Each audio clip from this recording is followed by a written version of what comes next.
Nankatoavin'ny filoham-pirenena ireo lalàna telo mahakasika ny fitsinjaram-pahefana, ny lalàna mifehy ny fomba fifidianana sy ny fomba fiasan'ny vondrom-boakaparitra itsinjaram-pahefana, ny lalàna mahakasika ny loharanom-bolan'ireo vondrom-bahoaka ireo ary ny lalàna mikasika ny fisolohan-tena-mpanjakana. Ampiantso fivoriana tsy ara-potoana avy ny governemanta ampahafantarana ireo vondrom-boakaparitra manerana ny nosy izany raha ny nambaran'ny ministerany atitany.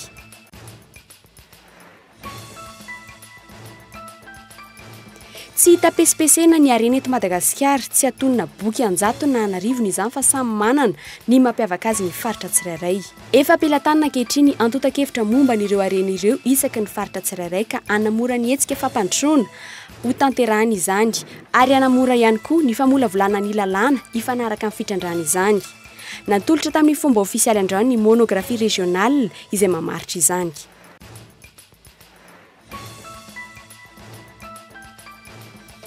Pasoary malalaka ny serana mpiara-manidina eny Ivato amin'ny fanondranana zava-mananaina hatramin'izay.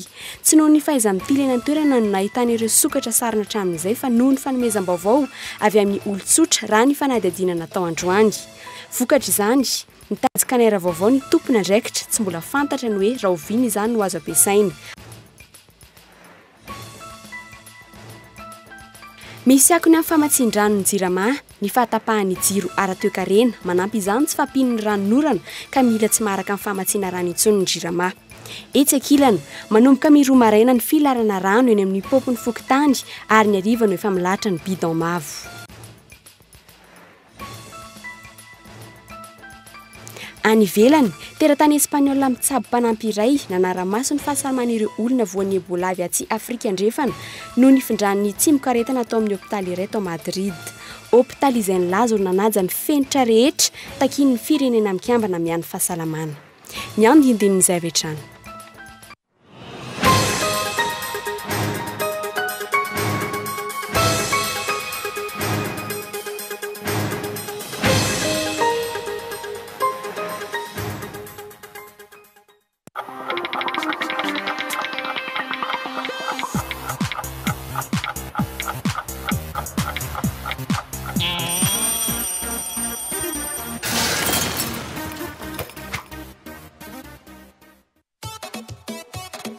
Zay tadiavinao, hitanao avokoa. Premier choix, première qualité, TV LED, marque originale, subwoofer, synthétiseur, lecteur, sonorisation. Hitanao any amin'ny magasin Baolay. Baolay ny tsara hatrany. Du grand spectacle arrive sur Canal+.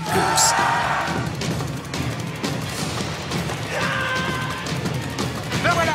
De qui s'agit-il? Mais qu'est-ce qu'ils ont, Jerry? Qu'est-ce qui se passe? Demain, je m'y tiens, je prends ma journée. Oh non, mais parce que j'ai tout négligé. Les films et les séries qu'on aime sont sur Canal+. Le décodeur est à 40 000 arrières seulement pour tout paiement par prélèvement bancaire. Canal+.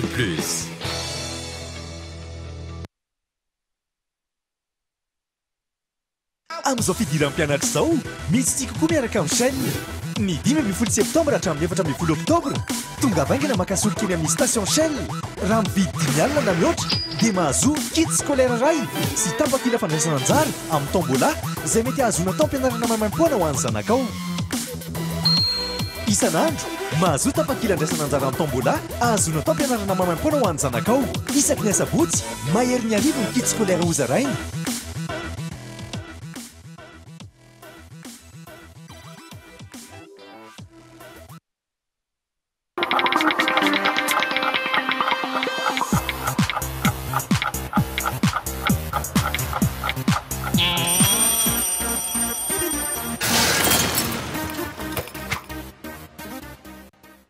Ankasitrany ianao tomboka lasy tomboka vavy manaraka tsy tapaka ny fahitalavitry ny Kolo TV tena mpanajandray ianao anaraka ny vaovaotra amin'ny farany. Eo amin'ny pejy politika avy hatrany mikando Afrika Atsimo ny antoko tiako Madagasikara amin'izao fotoana izao. Samy any Afrika Atsimo avokoa araka izany na Iantra Razafimantsoa na Igirivy Randrianarsoa midintika miaraka amin'ny filoha teo aloha Marc Ravalomanana mahakasika ny endriky ny fanoherana eny Tsimbazaza Igirivy Randrianarsoa no efa nomeny filoha teo aloha ity Tsodrano hitarika ny mpanohitra eny anivon'ny antenimieram-pirenena fanadetiny Andra Arsan. Noravan'ny fitondrana HVM ny Bromaritra natsangany Mapara, tsy nomena lanja ihany koa ny mahamaro nisy ity vondrona natsangan'ny filoha antetezamita Andra Joelina ity tamin'ny fanendreny izay ho Premier Ministre. Natsangana ny PMP, plateforme pour la majorité présidentielle nandravanany Mapara izay nizara telo ny hafarany. Napiakapeo tamin'izany fotoana izany solombamboaka Mapara fa ny vola no manjaka ao Tsimbazaza. Tsy eken'ny saiko ny ray petsapetra amin'olona mitady varotra tanindrazana fa business daholo manodidina an'io. Olona mizara vola daholo manodidina an'io député io. No heverina iroana amin'ny fanoherana amin'ny Mapara taorian'io tranga ireo. Tsy izay nefa no niseho ary fanina ihany ny mpanara-baovao tamin'ny fivoarany raharaham-pirenena. Araka ny nambaran'ny solombambahoaka nitondra ny teny ity vondrona ity dia tsy hanohitra ary tsy handrava velively ny fitondrana natsangany Mapara. Tsy ho mpanohatra mihitsy ny Mapara amin'izao fitondrana izao fa kosany dia mba tsy ho ratsy izahay amin'ny vahoaka izay nanomenay toky sy ny fidy na ny filoham-pirenena, mifidy filoham-pirenena na mifidy anay dia mijoro zany zay mitsikera amin'ny zavatra tsy mety sy indrindra fandikan-dalàna izay ataon'ny fitondrana ankehitriny. Rehefa nanohitra ny antokon'ny filoha teo aloha Andra Rajoelina dia nanohana ny kandida ery vaovao izay natolony indray ny mpomba Ndravalumanana rehefa lany filoham-pirenena ity farany. Mbola fana ihany koa ny mpanara-baovao tamin'izany. Mamola vola ny endriky ny fanoherana hoentina eny Tsimbazaza amin'ny fidiran'ny fivoriana aram-potoana faharoa amin'ny 20 Oktobra ho avy izao aty Afrika Atsimo ny Anklafy Ravalomanana. Any an-toerana Iantra Razafimantsoa sy Igirivy Randrianarsoa. Manaiky ny hiala amin'ny mahafilohan'ny lefitra azy natolotry ny PMP Iantra Razafimantsoa araka ny vaovao avy any an-toerana. Nambarany Igirivo fa izy no nomeny ny filoha teo aloha Tsodrano amin'ny vondrona ny mpanohitra rehetra eny Tsimbazaza. Ianao ve mahita hoe fa mahamana ny olona fa zany no resaky ny opposition? Any amin'izany le nalandizy. Natao anaty tonga raha 15 Oktobra satria taminina fa ny Ravatomanga sy ihany tsy positionné zany tena tiany aleha. Automatiquement tsy mety zany ampivondrona ny opposition zany. Ny eto an-toerana mbola tsy mialo anatin'ny gouvernemanta ny ministra tokana avy amin'ny Anklafy Ravalomanana. Raha izao, ireo solombamboaka timma misy 20 ireo ve no mpanohatra tokana ao Tsimbazaza. Ny Mapara io manambara fa tsy hanohitra ny fitondrana Rajaonarmampianina hery. Anahoana ny fihetsika ireo vondrona parlementaire sy politika efa nilaza ny fijoroany amin'ny fivoriana ho avy eny Tsimbazaza. Nahoana aloha taka ny miverina amin'ny lojika politika ihany izao fivadian'ny timu mpanohatra izao. Mandringa ny fitondrana ny fiainam-pirenena amin'izao fotoana izao tsy voapetraka ireo rafitra lazan'ny lalam-panorenana tokony hatsangana. Misy azakehitriny androm-panjakana najoro izay mandringy tsy mahita vahaolana matotra eo amin'ny lafiny toe-karena ny mpitondry tsy voajery intsony noho izany ny sosialim-bahoaka ka mitotongana hatrany ireo ny votoatin'ny fanambarana farany nataon'ny sefafi fanadetiny Andra Arsan hatrany.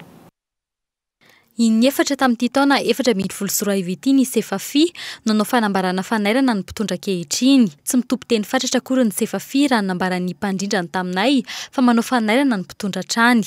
Toy ny mbola mianatra raha ny mpitondra nefa tsy fotoana ny fianaratra raha intsony izao. Angamba mianatra raha nefa tsy tokony hijanona amin'izay intsony. Efa tsy tokony ho amin'izay intsony. Misy fanambarana nataon'ny conseil de gouvernement mikasika ny hetra. Tsy nazava tsara le izy hoe tsisy hetra amin'ny tatao karama complément supplément tamin'ny 17 ny volana septembre dia avy eo tamin'ny 17 ny oktobra ny filakevitry ministre indray filakevitry gouvernement atao filakevitry ministre indray namoaka hoe le 2 no ajanona tsy ho alaina le hetra le izy fampitambo avao communication tamin'ny conseil de gouvernement tamin'ny conseil de ministre dia zay communication fampitambo avao zay ve dia afaka manova ny lalàna momba ny teti-bolam-panjakana. Raha mitoy izao fomba fitantanandrara-panjakana izao dia mety hiteraka krizy lehibe vaovao an'ny firenena raha tsy misy fanarenana faran'izay aingana ho hatrany ny sefafi tsy lany olomanga akory Madagasikara. Ty firenentsika tia dia tsy lany olomanga tena misy olona manam-pahaizana mihitsy. Atsony ireny olona ireny hiara-iasa tena mazava ny lazainy filoam-pirenena tamin'ilay izy nanao kabary tamin'ny investiture tokony ataony mazavazava kokoa le zavatra everiny atao dia miantso ny olona manam-pahaizana izy dia mametraka ny androm-panjakana mametraka hoe zao sorodalana dia hivoaka ho azy izy amin'izay fotoana izay hoe reto ny tena mpanohitra dia irindra le fiainam-pirenena fa zay le tsy misy amin'izao fotoana izao. Tokony ny filoham-pirenena no handray an-tanana ny politika ampitantanana amin'ny mpanjakana rehetra efa lany tamin'ny fomba demokratika ny tenany ka tsy tokony hiditra amin'izany fifampiraharahan'ny mpanao politika izany intsony. Ny fanarenana ny sosialim-bahoaka sy ny fanarahana sy fanajana toy ny anakandriamaso ny lalam-panorenana no vahaolana amin'izao fitavozavozana eo amin'ny firenena izao ho hiatrany avy eo anivy ny sefafi.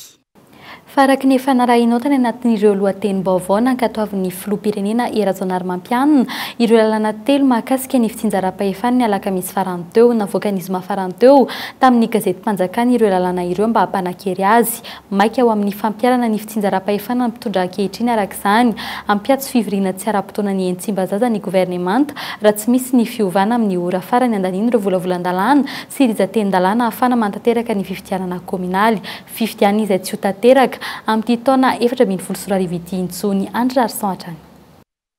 Nankatoavin'ny filoham-pirenena ireo lalana telo mahakasika ny fitsinjaram-pahefana isan'izany ny lalana Fehizoro 2024 tsipika 420 mifehy ny fomba fifidianana sy ny fomba fiasan'ny vondrom-bahoaka-paritra itsinjaram-pahefana.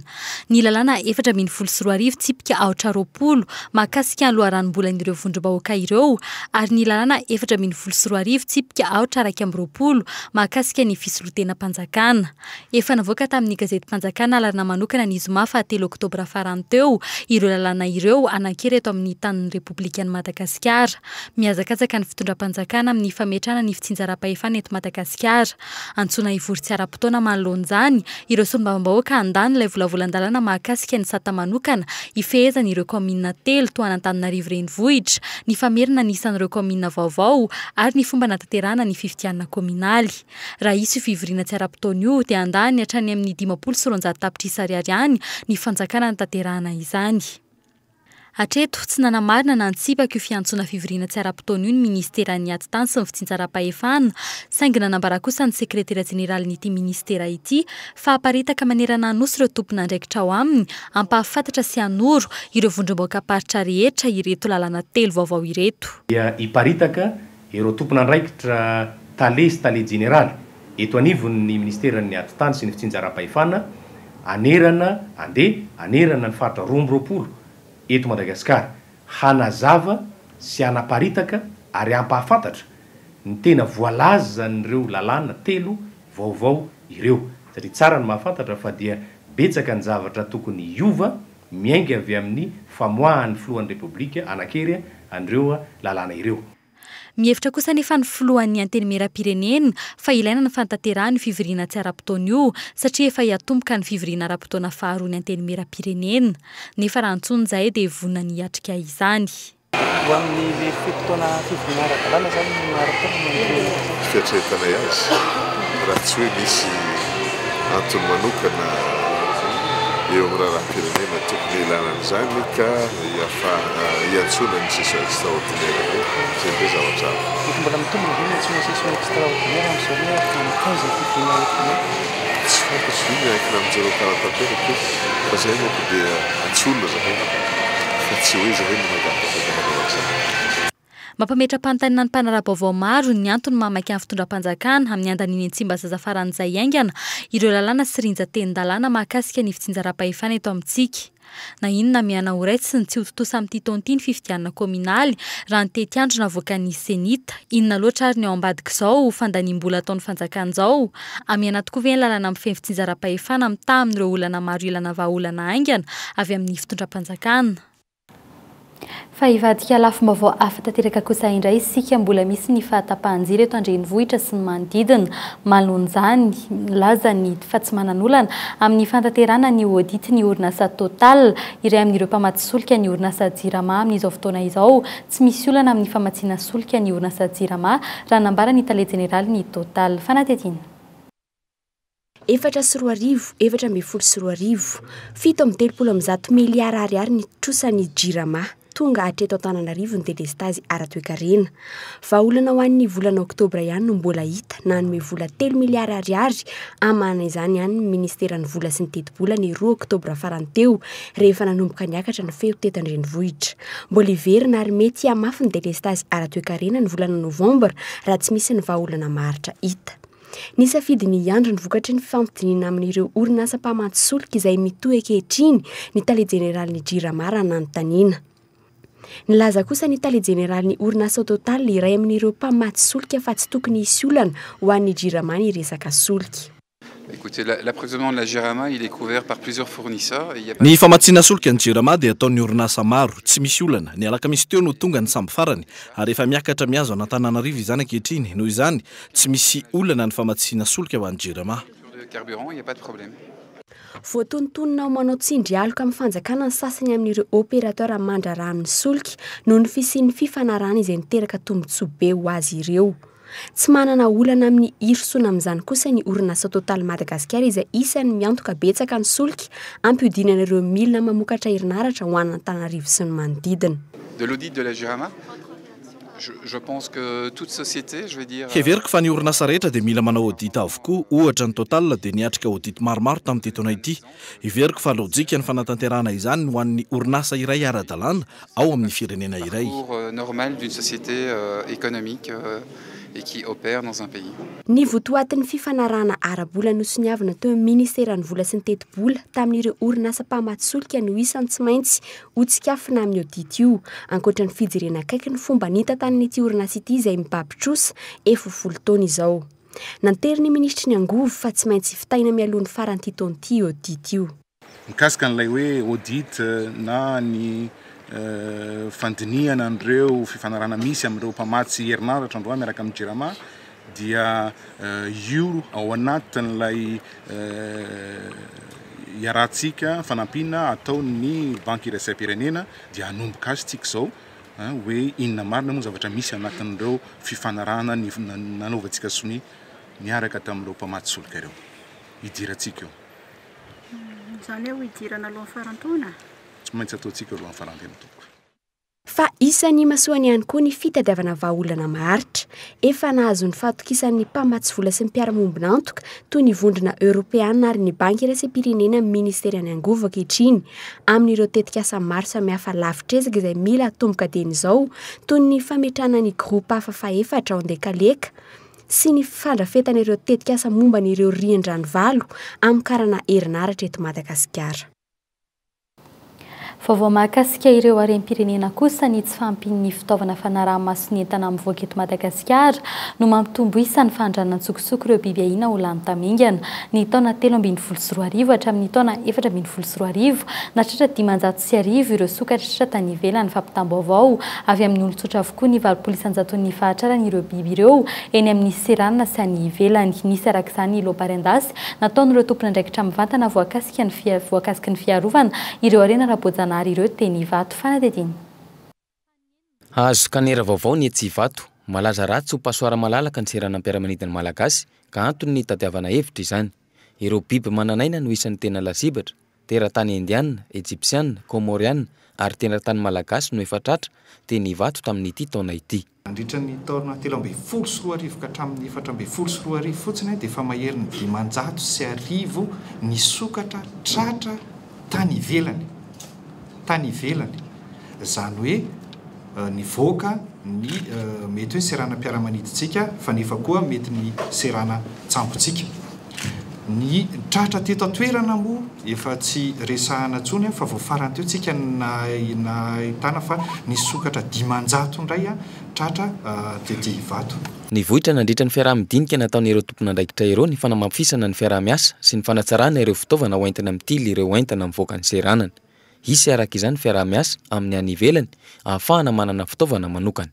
Fitaovana ao anatin'ny contrat ny fanaovany tamin'ny fanjakana zany zavatra izay dia misy ny fanaraha-maso izay fampiarana izay efa tonga moa zany ny kamaroan'ny fitaovana ny anankiray fara moa zany ny tokony efa hipetraka dia ny ry amin'ilay hoe bagaziny sota araka voalaza teo efa tonga eto ilay fitaovana fa fampetrahana azy moa mbola mila pisitsiny ara-teknika dia izay zany natao hoe fomba hita anafainganana izay fampitaovana izay dia ny fakana compagnie na société zay spécialisé amin'izay lafiny fiarovana ny siaram-piaramidina zay. Efa tonga eto amintsika ireo fitaovana hoentina miady amin'ny fanondranana tsokosoko ny arena ara-boajanahary eto amintsika io. Tahaka ny ahoana zany ny harem-pirenena efa nivoaka ny tsokosoko teto tato anatin'ny 10 na 10 na 15 taona farany. Tsy mbola nisy hatreto ny mangarahara momba ny toy ny fanadihadiana mikasika ireo teratany vahiny na malagasy tratra. Tahaka ny bois de rose ihany, tsy misy ny rafitra misahana ny tamberina andraikitra ho an'ny vahoaka ka mitatitra ny fivoaran'ny fanadihadiana samihafa eto Madagasikara. Aiza ilay teratany Egyptianina tratra iny izao? Aiza ihany koa ilay Komorianina tratra? Dia inona ny hafaran'ireny olona ireny? Kanefa mazava fa biby arovana no kasaina ahondrana sy tatiavana tombontsoa manokana. Fa mahakasika ny raharaha BICM kosa indray tsy misy mihaino ireo olon-tsotra tompony petrabolatra amin'ny 50 miliara ariary tao amin'ny banky BICM izay nakatony fanjakana 10 volana lasa izay nidina an-dalambe nandritra ny minitra vitsy izy ireo androany maraina tsy hitsahatra ny hetsika izy ireo raha tsy tafaverina ny vola rehetra raha ny fanazavana itony alakamisy izao ny hetsika ka eo anoloany ny lapany avoloha indray no ifampitaony izy ireo amin'izany. Michel Aranajon. Araka ny nambaran'izy ireo tamin'ny sabotsy teo nidina an-dalambe izy ireo androany maraina saingy tsy nisy grefy fa endrika ivelany fotsiny ihany izany. Tsy nahazo lalana nanao filaharana an-dalambe ny mpanjifan'ny BICM na Petit Déposant miisa 3.900 ka solitony avetsivitsy no hita androany. Lefa ny fampilanana plazainay zany dia hetsika mafimafy zay satria ohatrany tsy misy mihaino zay. Zay nga man'ny azy olazana avy avy ny antso natao maro be ny tompon'andraikitra mahafantatra an'izao olana menjady aminay zao miandry valana zay miandry fanazava-kevitra zay hatreto zay mbola tsy nahino dia anamafy an'letsika. Nararoatra ny fandalovan'ny filohan'ny Repoblika Era-Jonal Mampianina teo Analakely izy ireo ka namelatra avy hatrany ny banderole. Tsy misy ny mpitandro amin'ny filaminana nakana nefa izany hetsika izany mitaraina ireto mpanjifan'ny BICM ireto. Araka ny tanareo teo dia tery amin'ny lapany teo anoloana ny lapany tanàna zay no naneho hevitra teo na plaza zay na miafatra zay any monsieur le président mba enoy zay mba jereo manokana zay fa ny asa fivelomanay mihitsy fotoana amin'izao olana menjady amin'ny mpanjifan'ny BICM zao. Raha ny fanambaovao azy niaraka amin'izao hoe ny avoloha ireto mpanjifan'ny BICM ireto hanohy ny fihetsiketsehana 300 ny vola 50 miliara ariary an'ireto olon-tsotra ireto no tsy fantatra hoe mbola ho azon'izy ireo sa tsy re kosa hoe nanao ahoana ny toy ny fanadihadiana momba ny nampikatso an'ity banky ity ny re dia hoe lasa nandositra any ivelany ilay teratany Sonoa tompony ny petrabola betsaka tao re ihany koa fa misy tompona ndraiky mpanjakana voaroroy amin'ny raha fanodikotonam-bola tao amin'ity banky ity andrasana ny fanazavana ofisialy momba izany. Fa eo amin'ny pejiny toe-karena kosa indray ny tsy fisiny antotan-kevitra sy atotanissan'ireo arena isaky ny faritra eto Madagasikara no tsy nisiny fampandrosoana avy any fotony hatramin'izay raha ny fanazavana no entin'ny CREAM na ny Centre de Recherche d'Études et d'appui à l'analyse économique à Madagasikara androany nisy arak'izany ny fanoloran'ny CREAM tamin'ny fomba ofisialy ny monographie régionale ity atotan-kevitra ity izay hoentina molavolana ny lalàna mifanaraka amin'ny fitrandrany ireo arena kibony-tany. Nandriana Rajanson. Efa tamin'ny taona 1970 sy 1970 ny monographie régionale nampiasain'i Madagasikara hatramin'izay. Ny monographie régionale izay ahitana ny antsipirian'ireo harem-pirenena mampiavaka ny isam-paritra. Ny zava-misy sy ny lesoka momba ny fitantanana azy ireny. Amin'izao fotoana izao, azony rehetra atao ny mampiasa izay monographie régionale izay na io amin'ny alalan'ny interneto na amin'ny alalan'ny boky. Ny monographie régionale izay mamaritra ny mombamomba ny faritra iray. Io antotan-kevitra na antotany iriry ihany no ahafahana manara-maso ny fampandrosoana ny faritra iray araka ny vanim-potoana sy ny fanaraha-maso ny fampiarana ny politika mpampandrosoana. Tsy maintsy mandalo monographie ianao raha te-hampandroso faritra. Zay nga maloha dia tena mazava. Raha tsy fantatry ny ao amin'ny faritra inona zavatra misy ao aminy dia tsy afaka ny hampandroso azy izy. Vita ny adidy dia nametraka fitaovana izahay ho an'ny firenena sy ho an'ireo izay mpampiasa azy. Dia araka ny lazaiko hoe tombontsoa ny firenena satria afaka ampiasaina tsara io miditra ny anatin'ny document fanaovana ny fanadihadiana ny fampandrosoana eto Madagasikara satria hita eo daholo afaka raha hitantsika dia afaka manao fampitantsika ny région iza mandroso iza ny diso aoriana loatra dia ireny afaka tohanana afaka atosika zany izay hita fa hoe ao anatin'ny fahasahiranana. Manomboka eto noho izany azo tanterahina ny fampandrosoana miangevany fotony dradradradrainy ny fitondrana amin'izao fotoana izao. Ankoatra ny olon-tsotra, ny sampandraram-panjakana azo tombony amin'ity monographie régionale ity ihany koa ireo manana vinavinana asa fampandrosoana taka ireo mpandraraha maniry ampiasa vola eto amintsika. mbola mipetraka olana nefatra eto ny fitokana moniny ny faritra sasany eto Madagasikara. Ny sakana zany aloha dia eo ny faratsiny ny fotodrafitrasa zany hoe ny infrastructure izay mahatonga ny faritra sasany ho tena mitoka-monina tokoa ka na dia manana ireo le potentiel andresantsika ireo ary izy dia tsy tonga ny olona izay tokony afaka zany hitondra ny fahaiza-manao hitondra ny vola hitrandrana an'ireny potentiel andresantsika teo reny. Eo ihany koa zany ny faripahaizana faripahalalana ambany ny akamaroany ny olona eto Madagasikara zany amin'ireny faritra tsirairay ireny rehefa nojerena. 12 tamin'ireo faritra misy 12 ihany nefa mbola nanana izany monographie régionale izany.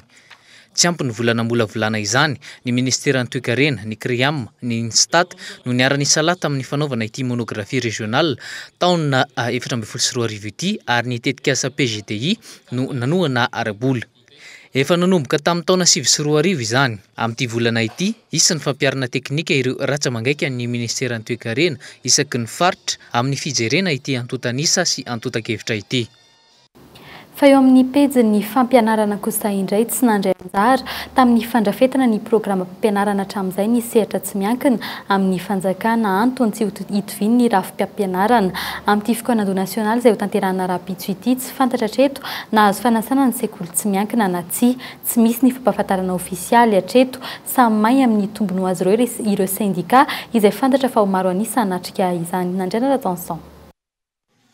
Raha iandro milohan'ny fikoanando nasionaly momba ny fanabeazam-pirenena tsy fantatra hatreto ny isan'ny mpandray anjara na ireo nahazo fanasana avy amin'ny ministera.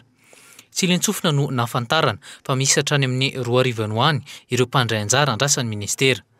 Ny syndika no nahazaombaovao fa handray anjara amin'ity fikoanando eny amin'ny CCI vato ity Rampitso. Mitaky ny amerenana ny teny malagasy ho teny ho enti mampianatra ny Sempama Rampitso raha ny fanazavana avy amin'izy ireo. Fanabeazam-pirenena ny akamaroantsika zao ny voalazan'ny antotanisa hoe ny 2.7 isan-jato ny vahoaka malagasy dia milona ao anatin'ny fahantrana tanteraka. Zany hoe zany teny vahiny zany ary aminay Sempama koa indrindra zay zao dia anisan'ny ametraka ny hoe ny teny eto mampianatra dia ny teny malagasy, ny teny reny zany. Zay ny teny eto mampianatra miady ho amin'izay zay dia zay ngamba mahatonga sasany hoe maninona ny tonga dia efa atao amin'ny teny farany tsy hay sahady ity lohevitra ity hoe convention nationale. Akoatra ny Sempama nilaza ho avy anatrika izany fikoanando izany koa ny mpampianatra FRAM izay misahana ny 700 ny fampianarana ambaratonga fototra eto Madagasikara. Izy ireo izay mety hiteraka adihevitra mafampana eny amin'ny CCI vato noho ny fitokonana nataon'izy ireo farany teo. Ny ao anivon'ny misy ny convention ataon'ny ministera eo dia izahay ao anivon'ny mpampianatra FRAM moa zany dia efa niditra ao anatin'ny commission tsirairay avy fa nitsindrinay manokana mikasiky ny commission de recrutement satria hoentinay foana mandrakariva hoe ahoana ny recrutena mpampianatra FRAM rehetra tsy akanavaka satria misy efa betona ao ary mbola misy regny non suba dia tsy hoe kenay ho latsaka regny zavatra regny. Ny hevitra ny avy ety amin'ny mpampianatra FRAM dia mitondra amin'le hoe recrutena daholo ny mpampianatra FRAM rehetra tsy akanavaka. Tsy nanakelaina sary sy feo kosa ny sekoly tsy miankina amin'ny fanjakana, tsy fantatra hatreto na andray anjara izy ireo na tsy Rampitso. Nandeha ilatra amin'izay ny fikoanandom-pirenena momba ny fanabeazana tahaka izany noho ny tsy fandraisana anjara ny sekoly tsy miankina. Hanova zavatra ve ny fisiany izany fikoanando izany, ohatrinona ny vola natotona amin'izany, miroana any amin'ny famerenana zaza-tsekoly ny politika mpanjakana hatreto. Zaza misa 5 hetsy no tanjon'ny ministera ny fanabeazam-pirenena ampidirina an-tsekoly amin'ity taom-pianarana vaovao ity. Fa nanao hevitra momba ny teboka maromaro ny filoham-pirenena androany tetsy amin'ny lapan'ny tanàna isanina ny hevitra ny mahakasika ny fampitam-baovao avy amin'ny sefafi izay mitsikera mafy ny fitavozavozan'ny fanjakana ankehitriny ka nilazany fa malalaka ny fanehoan-kevitra eto amintsika ary tokony atao anatin'ny tombontsombahoaka izany fanehoan-kevitra izany fa tsy ny hevitra ny olo-tokana ny olombitsy. Momba ny fiverenana ny filoha Marc Ravalomanana kosa nantery ny filoham-pirenena fa ny fampihavanam-pirenena no iandraikitra izany ary efa naroso ny volavolan-dalàna mahakasika izany ary farany teo amin'ny lafiny fampianarana momba ny fidiran'ny mpianatra ny fizarana kit scolaire telo tapitrisa miaraka amin'ny UNESCO sy ny filamina ny tontolon'ny fampianarana no nambaran'ny filoham-pirenena. Fanampanazavana. Ny fidiran'ny mpianatra aloha amin'ny ankapobeny dia milamina ary raha tany Antsiranana zao zay omaly tany Anosibe tamin'ny sabotsy dia nanolotra niaraka tamin'ny ministre ny fanabeazam-pirenena repiquide scolaire tia-pahafantatra ny gouvernementa fa misy ny fanampiana zay atao an'ray aman-dreny fanampiana zay atao amin'ny mpianatra na dia ao anatin'ny fahasahiranana azy araka ny fanambaranao teo ihany mbola mitoy ny fahatapahan-jiro manomboka mampitaraina ny mponina ihany koa ny tsy fahampin-drano amin'ny faritra maro ankehitriny mitombo ny filaharana lavareny ankehitriny eny amin'ireny pompin-drano iombonana ireny misy akony any amin'ny famatsin-drano ny Jirama ny fahatapahan-jiro ara-toe-karena nisy tamin'ny volana septambra raha ny fanazavana azo manampy izany ny tsy fahampin'ny ranorana ankehitriny tsy mbola feno akory ny sinimben-drano taorian'ny fahatapahana dia efa alan'ireo mponina ny rano kely tafajano anatin'izany fanadihadiana avy hatrany Nay amin'ny rano aloha dia tena sahirana be mihitsy zay satria kely fandeha le pompy tokana mandeha ary avaratra zay dia torak'izay koa mandeha zay torak'izay ka raha mba azo atao zany dia mba mangataka fanampiana zay amin'ny resaka pompy zay ny tena mampijaly anay eto isan'andro manomboka amin'ny 2 maraina ny fifoazan'ny ankamaroan'ny mpakarano raha toka ny hariva dia efa milahatra ny bidon mavo tsy misy afa-tsy 4 bidon isaky ny tokantrano anefa no azo alaina izany hoe 20 litatra lavitra ny fenitra iraisam-pirenena izay tokony ampiasan'ny olona iray rano 540 litatra isan'andro maro ny karama amin'ity asa ity no niovatra amin'ny ora fiasana tato anatin'ny volana vitsy efa lasa antondra-rano fiambenana laharana amin'ny fahazoana rano eto aminay zany kely fandeha kely mihitsy dia ny bidon zany raha ohatra zao bidon novy rapitsy maraina dia reto efa milahatra reto dia amin'ny ray maraina amin'ny pompe mandeha fa raha zany tsy mahampy an'ny olona eto 4 bidon isa-tokantrano zany tena hoe fitsinjarana anazy zao isan'andro dia mividy any amin'ilay olona manana pompe reny ny sasany rehefa tsy ampy ilay rano zay zany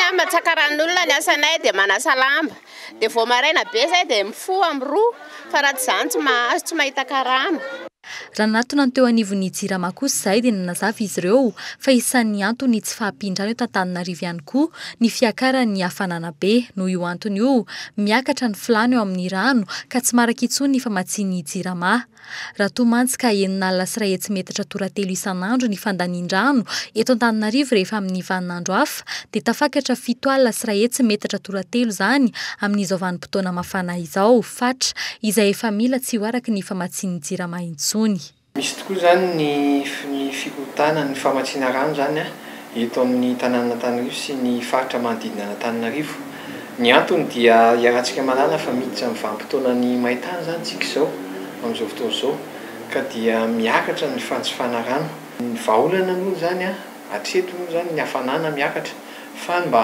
angatahany eto anivon'ny Jirama dia mba hoe mba ahafahan'ny tsirairay zany mahazo rano isa-tokantrano dia mba hoe tena ampiasaina amin'ny filàna tena filàna ilay izy dia mba ohatra hoe mba ahena ohatra hoe ny fanasana fiarakodia ny fanondrana voninkazo ny faminoana piscine zany ireo faritra somary manalavitra n'Antananarivo toa Ambohimanga kely, Bongatsary, Iavoloha no tena miaritra ity fahatapahan'ny rano ity isa-taona noho ny halaviran'ireo toerana ireo amin'ny tobo famatsiana mba hiala amin'izany dia efa nanao ezaka ny teo anivon'ny Jirama nanamboatra tobo famatsin-drano vaovao eny Sabotsina Mena mandra-piandry ny fahavitan'izany aloha nefa dia voatery afy amin'ny tsy fisin-drano ny vahoaka eo amin'ny tontolon'ny fanatanjahantena kosa indray andray anjara ny fiara Citroën Saxo Cool TV FM mandritra ny 14e tour de tanàna izay tafiditra anatin'ny fiadiana ny amboaran'i Madagasikara Irabe Tafika Daniel ny mpanamory ity fiara ity ary Rajoelina Herzo kosa no mpanampi azy amin'izany ny sokajy M10 no ifaninan'izy ireo izany hoe ireo fiara latsaky ny 1600 cc hatrany amin'ny 700 kilometatra kosa ny halaviran-dalana ifaninana ny faninana izay anomboka ny Izomao avy izao eny Ambohimanga kely Manakavaly Karion ary Beravana eny Miadamanjaka sy ny dingana faharoa raha toka eny Anjeva ny 3 mita ny dingana fahatelo hatramin'ny Alahady avy izao vokatry ny fito vim-pijery eo amin'ny rototana nahatonga izao fiara-miasa amin'ny Cool TV FM izao fito vim-pijery eo amin'ny lafin'ny fitaizana tanora ary koa fanomana ireo tanora hisehatra eo amin'ny taranja fanamorina fiarakodia amin'ny taona ho afana mpanazavana amin'ity rally Tour de tanàna faefatra ambin'ny folo ity moa zany dia miara-miasa ny Cool FM TV miaraka aminay amin'ity sy ny orinasa Jovena satria mitovy ny fomba fijery sy ny fomba fanao moa zany hoe ny fanatanjahantena sy ny tanora no hoe zahana amporoborobona ny surtout indrindrandrindra moa zany ny fiazakazaka ara-piarakodia dia fanomanana ny ireo zandrikely aty aoriana koa moa zany zay moa natonga ny aniarany asa zany tamin'ity hoe le fiara ity homanina ho an'le zandry dimy amafara aoriana ao zany amin'ny heritaona mba hahafahany tonga dia mandray zavatra efa vonona dia ampiroborobo an'le resaka hoe fanandatsena sy ny tanora.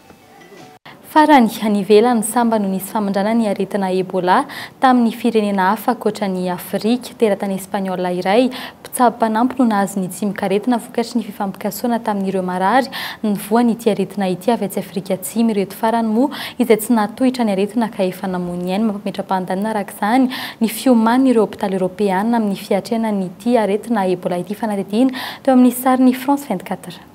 Fanarahamaso akaiky ireo marary ny Ebola tsaboina tao amin'ny hôpitaly iray tao Madrid ny nahazahoany ilay mpitsabo mpanampy teratany Espaniola ny tsimikaretina.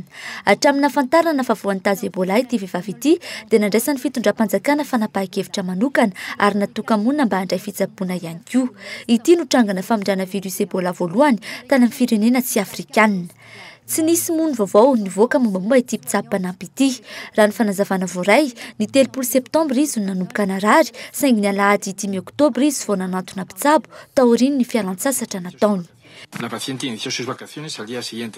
Ny ampitsony nafaty ilay marary ndraisiny izy no lasa nakasasatra araka ny ambaran'ity lehiben'ny mpitsabo tao Madrida ity. Ny aliny 30 septambra izy nanomboka natsiaro marary ary nampandre ny sampandraraha manokana miainy fahasalamana. Nisy araka izany fanarahamaso akaiky azy ho iatrana izy. Mpitsabo teratany Espaniola avy any Sierra Leone no namindra ity otrikaretina ity tamin'ny mpitsabo mpanampy ity. 3 andro nampidina azy ity mpitsabo ity no maty. Raha ny fanazavan'ny hôpitaly nandraisana azy, indronitra tao amin'ity trano nitsaboana azy ity mpitsabo mpanampy marary ity ankehitriny. Olona iray hafa ihany koa no raisiny marary avy any Liberia ity farany izay efa maty ihany koa. Nanamafy hatrany ny tompon'andraikitry ny fahasalamana Espaniola ho nandray ny fepetra rehetra amin'ny fiatrehana ny Ebola ary miezaka hatrany mampitony ny rehetra. Le ministère de la Santé. Miara-miasa ministeran'ny fahasalamana avokoa ny sampandraraha rehetra mba andraisana an-tanana ny fahasalamana ity marary ity ary hitandrona ny filaminana ihany koa araka ny fanazavan'ny minisitra. Mpitsabo mpanampy misa 30 mahery nandray an-tanana ireto marary maty ny Ebola ireto ihany koa no efa arahamaso akaiky ny fahasalamana izy ireo. Ny Ebola izay efa nafaty olona mahery ny 430 hatreto. Dia iny fanadidina mahakasika ny Ebola iny no entina manakatona ny fampahalam-baovao amin'ny teny malagasy amin'ny ity anio ity. Azadino amin'ny sivura latsaka fefanoana raina ny fampahalam-baovao amin'ny teny frantsay. Ny tena kosa metraka ny veloma ho amin'ny rampitso indray veloma tompoko.